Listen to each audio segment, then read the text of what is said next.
லைலத்துல் கத்ருடைய இரவு ரமதான் மாதத்தினுடைய இறுதி 10 நாட்களில் உள்ள ஒற்றைப்படை இரவுகளில் தேடிக்கொள்ளுங்கள் என்று ரசூல் ஸல்லல்லாஹு அலைஹி வஸல்லம் அவர்கள் சொல்லியிருக்கிறார்கள். அதாவது இந்த ஹதீஸை பாருங்க.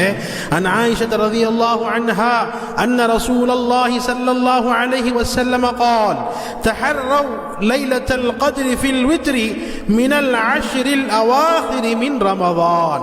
அதாவது ரமதானுடைய இறுதி 10 நாட்களில் உள்ள ஒற்றைப்படை இரவுகளில் லைலத்துல் கத்ருடைய இரவை நீங்கள் தேடிக்கொள்ளுங்கள் என்று ரசூல் ஸல்லல்லாஹு அலைஹி வஸல்லம் அவர்கள் சொன்னதாக இந்த ஹதீஸை அம்மை ஆயிஷா சித்திகா ரலியல்லாஹு அன்ஹா அவர்கள் ரிவாயத் செய்றாங்க. இந்த ஹதீஸ் புகாரி ஷரீஃபிலே பதிவாக இருக்கிறது.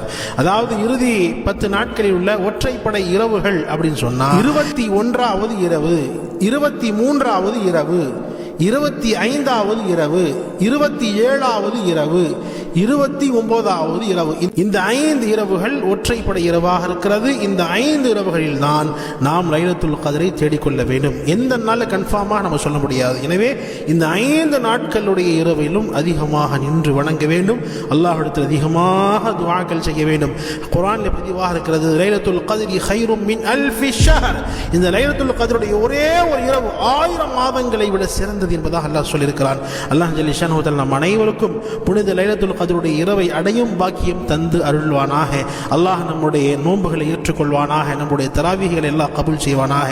அதிகமாக தான தர்மங்கள் செய்யக்கூடிய மக்களாக அல்லாஹ் நம்மை ஆக்கி அருள்வானாக. ஆமீன்.